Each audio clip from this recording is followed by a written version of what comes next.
नमस्कार दोस्तों, इस बार फिर आप सबों का स्वागत है, हार्दिक अभिनंदन है। इसमें आज हम देखेंगे होम गार्ड फॉर्म के बारे में, जिसमें ये जो विज्ञापन संख्या है 01/2025, ठीक है, ये बिहार सरकार के द्वारा गृह रक्षा वाहिनी एवं अग्निशामक सेवाएं बिहार पटना सजोबाग पटना 80001 के द्वारा ये जो विज्ञापन है प्रसारित किया गया है, जिसमें 15,000 रिक्त पदों के लिए आवेदन पत्र के लिए आमंत्रित किया जा रहा है, जिसमें जिला बाय जिला देख सकते हैं, ठीक है। इसमें जिले का नाम दिया है, इसके साथ ही साथ कैटेगरी का भी नाम दिया गया है कि कैटेगरी में किस किस में कितने कितने सीट्स हैं।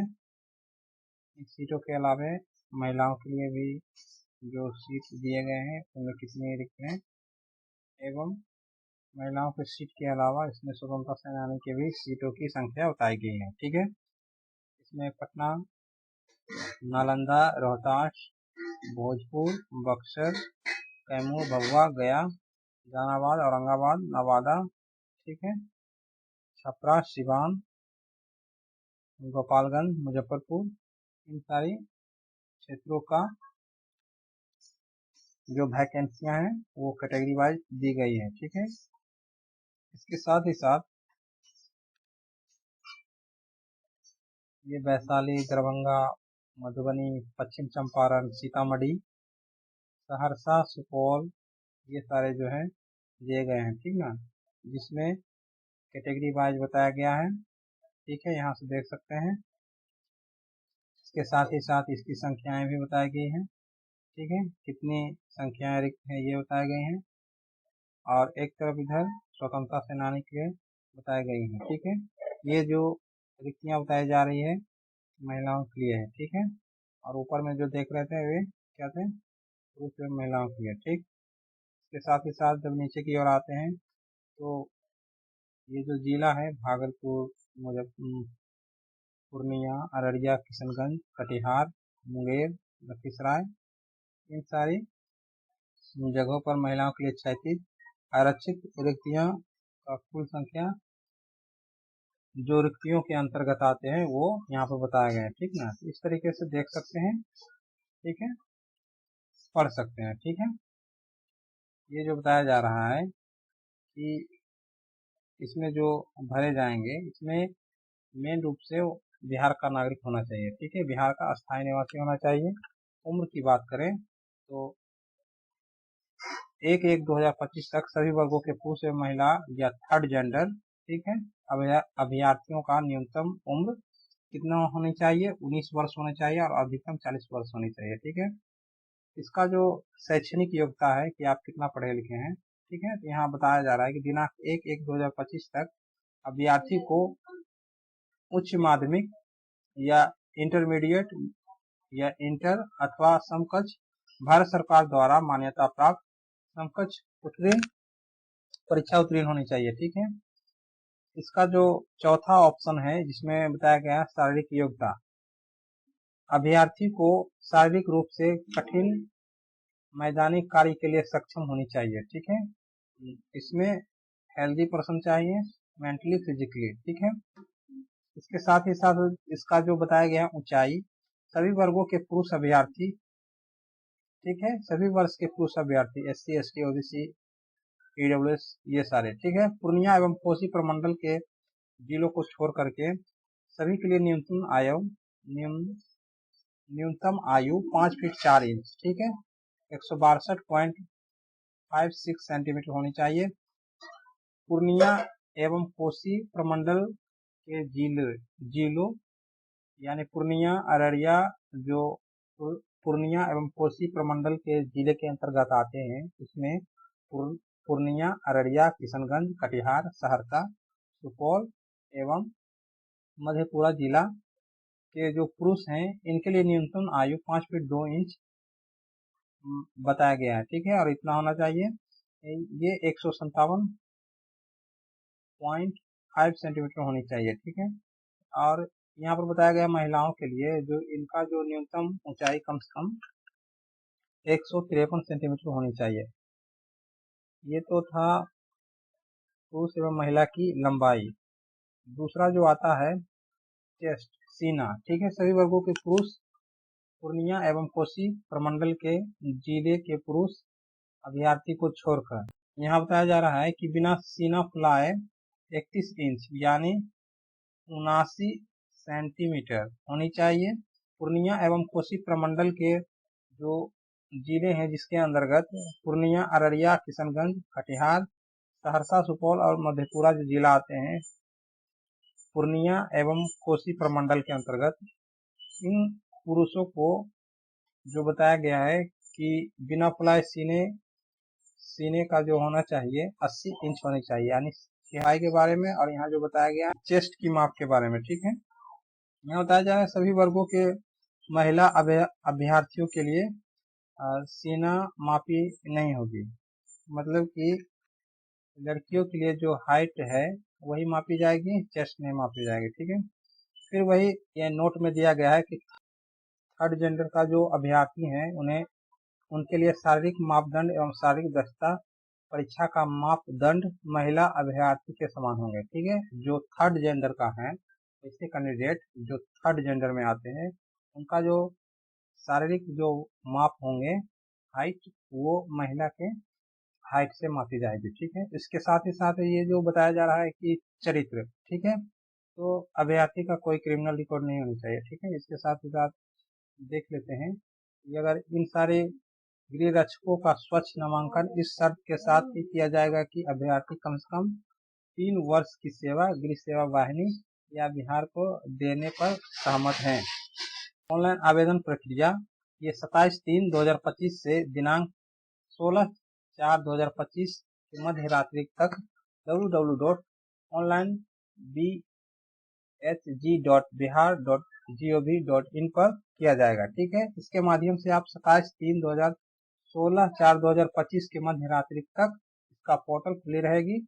इससे पहले आप लोग अपने फॉर्म को सबमिट कर लें, ठीक है। लास्ट डेट का वेट ना करें, क्योंकि लास्ट डेट आते आते सर्वर डाउन हो जाती है, जिसकी वजह से फॉर्म सबमिट नहीं हो पाते हैं। तो विद्यार्थीगण ध्यान देंगे कि लास्ट डेट से पहले ही अपने फॉर्म को सबमिट कर दें, ठीक है। इसके साथ ही साथ जब आप फॉर्म भरेंगे तो आपके पास वैध मोबाइल नंबर, वैध ईमेल आईडी और उन सारे डॉक्यूमेंट्स 10, 12 ये सारे होने चाहिए, ठीक है। इसके साथ ही साथ आपका जो परीक्षा शुल्क लगेगा वो जनरल, EWS, EBC या थर्ड जेंडर, अत्यंत पिछड़ा वर्ग, इन सभी के लिए 200 रुपये का चालान कटी जाएगी, यानी कि आपको परीक्षा फॉर्म भरने के लिए 200 रुपया का चालान कटेगा।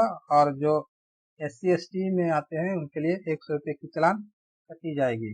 SC ST के स्टूडेंट के लिए 100 रुपये की चालान लगेगी, ठीक है। इन सारी चीज़ों को आप लेकर जाएं और सावर में अच्छी तरीके से बिना स्पेलिंग मिस्टेक किए 1-2 बार जांच लें, उसके बाद फॉर्म को सबमिट करें, ठीक है। ये जो बताया जा रहा है नामांकन की प्रक्रिया, इसमें अभ्यर्थी जिस जिले का स्थायी निवास है, ठीक है, एकमात्र उसी जिले में आवेदन भर सकते हैं, बहुत सारे जिले में नहीं भर सकते, ठीक है। ये अगर आप भरते हैं तो उनका आवेदन रद्द कर दिया जाएगा, यानी एक कैंडिडेट एक ही जिले में फॉर्म को सबमिट करेंगे। वही दूसरी ओर देखते हैं जो इसका जो दूसरा शर्त है, अभ्यर्थी को ऑनलाइन आवेदन जो पत्र है उसमें स्थायी निवासी प्रमाण पत्र, जन्म तिथि, मैट्रिक का प्रमाण पत्र, इंटर का प्रमाण पत्र या समकक्ष परीक्षा के जो उत्तीर्ण प्रमाण पत्र हैं, इंटरमीडिएट +2 के समकक्ष, इनका अंक प्रमाण पत्र के साथ साथ जो जाति का जो प्रमाण पत्र है या फिर कह सकते हैं EWS है या NCL है, इन सारी चीज़ों को आपको संलग्न करना पड़ेगा। तो आप बनवा लें, ठीक ना, या फिर आपका जो पहले से बना हुआ है उनको भी आप रख सकते हैं, और नया जितना जल्दी हो सके अपनी कैटेगरी का बनवा लें, ठीक ना। यहाँ बताया जा रहा है कि पिछड़ा वर्ग एवं अत्यंत पिछड़ा वर्ग का दावा करने वाले विद्यार्थी को क्रीमी लेयर रहित प्रमाण पत्र अनिवार्य देना होगा, ठीक है। NCL बनवा लें, ठीक ना। जिनका 8 लाख से ज्यादा है उनका क्रीमी लेयर लगेगा, जिसका 8 लाख से कम है इनकम आय, उनका नॉन क्रीमी लेयर बनेगा, NCL, ठीक ना, NCL। यहाँ बताया जा रहा है मेन रूप से कि जिन महिलाओं का शादी हो चुका है, ठीक है, या फिर जिनका नहीं भी हुआ है, तो ऐसे जनरली महिला कैंडिडेट का जो जाति प्रमाण पत्र पिता के ही एड्रेस पर से बनता है, ठीक ना। तो वैसे अभ्यर्थी ध्यान देंगे जिन्होंने अपनी जाति प्रमाण पत्र को नहीं बनाया है, वो अपने पिता के एड्रेस पर बनाएंगे, ठीक है। वो महिला कैंडिडेट अपना आधार कार्ड और अपने पिता का आधार कार्ड को संलग्न करके फोटो पर कर करके अपने जाति को बना सकते हैं, ठीक है। इस तरीके से वो बनवा लेंगे, ठीक है। यहाँ जो 8वां जो बताया गया है कि शारीरिक योग्यता दक्षता परीक्षा जो है जिला स्तर पर आयोजित की जाएगी और जो कुल 15 अंकों की होगी, ठीक है। आपका लिखित परीक्षा के बारे में यहाँ नहीं बताया जा रहा है, यहाँ बताया जा रहा है कि आपका जो दौड़ होगा, गोला फेंक होगा, हाई जंप होंगे, लॉन्ग जंप होंगे, उनके अनुसार आपको कुल 15 अंकों की होगी, ठीक है। यहाँ बताया जा रहा है शारीरिक योग्यता एवं दक्षता परीक्षा क्रमबद्ध होगी, ठीक है। जो निम्नलिखित होंगे, क्या होंगे, निम्नलिखित होंगे। बताया जा रहा है कि अभ्यर्थी को, बहुत सारे ऐसे भी अभ्यर्थी हैं जो गलत तरीके से अपने फॉर्म को सबमिट करते हैं, ठीक ना, भर लेते हैं। तो यहाँ बताया जा रहा है कि जब तक आपका बायोमेट्रिक पूरी तरीके से क्लियर नहीं होंगे, यानी बायोमेट्रिक जब तक आपका सत्यापन नहीं होगा, तब तक आपको दौड़ पूरा करने के लिए नहीं भेजा जाएगा, ठीक है। दौड़ पूरा नहीं कर पाने वाले अभ्यर्थी असफल घोषित कर दिए जाएंगे, ठीक है, और उन्हें भाग नहीं लिया जाएगा, ठीक है। यानी कि आपका बायोमेट्रिक मिलना बहुत ही इम्पोर्टेंट है। जो दौड़ में जो सफल होंगे वैसे ही अभ्यर्थी का ऊंचाई और सीने की माप होगी। पहले बायोमेट्रिक लगेगा, बायोमेट्रिक लगने के बाद अगर कैंडिडेट का नाम सही मिलता है, ठीक है, तो नाम सही मिलता है, या फिर जो बायोमेट्रिक लगता है तो उसमें आपका फोटो आ रहा है या किसी और का आ जा रहा है, या फिर बायोमेट्रिक लग रहा है तो अच्छी तरीके से लग रहा है या नहीं, ठीक है। उसी के बाद ही आपको दौड़ के लिए भेजा जाएगा, ठीक है। नहीं तो, और इसमें ये भी बताया गया है कि जितना आपको टाइम दिया जाता है उसी टाइम में आपको उसको पूरा करना है। उसके बाद मतलब कि जो टाइम दिया गया है 5 या 6 मिनट का, उसके लगभग या उससे 15-20 सेकंड पहले ही आप उस दौड़ को पूरा कर लें। उसी के अनुसार आपको अंक भी दिए जाएंगे, और अगर आप उस समय के अनुसार पूरा नहीं कर पाते हैं तो आप डिस्क्वालीफाई हो जाएंगे, ठीक है। यहाँ बताया जा रहा है कि जब आपका दौर क्लियर हो जाएगा ना, तभी आपका क्या होगा, हाइट और सीने की माप होगी, ठीक है। जिन अभ्यर्थियों का सीना और माप में अगर कम पाया जाता है तो उन्हें असफल घोषित कर दिया जाएगा, ठीक है। और वे आगे की लंबी कूद, ऊंची कूद, गोला फेंक नहीं कर पाएंगे। इससे हम ये समझते हैं कि बायोमेट्रिक आपका मस्ट इम्पोर्टेंट होना चाहिए, ठीक है। टाइम के अनुसार आपको अपना रन पूरा कर लेना है, ठीक है। अगर आप टाइम से लेट होते हैं तो आप डिस्क्वालीफाई हो जाएंगे, क्या हो जाएंगे, डिस्क्वालीफाई। इसलिए आपको टाइम के अनुसार दौड़ना है, अभी से ही दौड़ना स्टार्ट कर दें, ठीक है।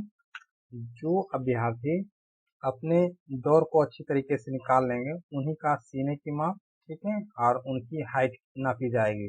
अगर आप सीने की माप और हाइट में कम आते हैं तो आपको असफल घोषित कर दी जाएगी, और आपकी जो आगे की जो होगी, ऊंची कूद, लंबी कूद, गोला फेंक, ये सारे नहीं होंगे, ठीक है। जस्ट उसके बाद ऊंची कूद, लंबी कूद, गोला फेंक सभी प्रतिस्पर्धाओं को अलग अलग अधिकतम 5 अंक के होंगे। कितना होंगे, 5। लंबी कूद, हाई जंप, लॉन्ग जंप, गोला फेंक, ठीक ना, 5 अंक के होंगे। 5 अंक बहुत ही मायने रखता है, ठीक ना। फिर यहाँ बताया जा रहा है कि प्रत्येक अभ्यर्थी को ऊंची कूद, लंबी कूद और गोला फेंक का जो मौका आपको मिलेगा 3 बार मिलेगा। कितनी बार मिलेगा, 3 बार। 3 बार से पहले आप कर लेते हैं तो क्वालिफाई हो जाते हैं, 3 बार के बाद करते हैं तो आप डिस्क्वालीफाई हो जाते हैं, ठीक है। यदि कोई अभ्यर्थी शारीरिक परीक्षा की निर्धारित तिथि एवं समय पर उपस्थित नहीं होता है, ठीक है, तो उन्हें क्या किया जाएगा, डिस्क्वालीफाई कर दिया जाएगा, और कोई नया चांस नहीं मिलेगा। एक ही चांस मिलेगा, एक ही चांस में आपको पहुंचना है, ठीक है। टाइम से पहले पहुंचिए, ठीक ना, दूसरा चांस नहीं मिलेगा। इसलिए जो आपका जो शारीरिक परीक्षा की जो तिथि है समय पर उपस्थित हों, ठीक ना। इन सारी चीज़ों के साथ ही साथ यहाँ पर ये जो बताया गया है कि लंबी कूद, ऊंची कूद महिलाओं के लिए कितना कितना अंक मिलेंगे, ठीक, ये सारे दिखाया गया है, ठीक है। और इसमें बताया गया कि कलर ब्लाइंडनेस, सुनने की क्षमता कम तो नहीं है, फ्लैट फुट, नॉकिंग में या हकलाहट, इन सारे नहीं ना है। अगर इन सारी चीज़ को अगर आप जांच की जाएगी, ठीक ना, आप पाए जाने पर अनफिट घोषित कर जाएगी। तो आई होप इन वीडियो में आपको उन सारी तमाम जानकारियाँ मिल गई होंगी जिन्हें आप जानना चाहते होंगे। बाकी नोटिफिकेशन में ये दे दिया जाएगा और इन्हें आप अपनी सुविधा अनुसार पढ़ लें, ठीक है ना। तो आई होप ये आपको जानकारियाँ अच्छी लगी हों। तो प्लीज़ लाइक करें, शेयर करें, सब्सक्राइब करें। Thank you for watching. इसी तरह का वीडियो फिर नेक्स्ट वीडियो में लाएंगे, ठीक है। Thank you. जय हिंद।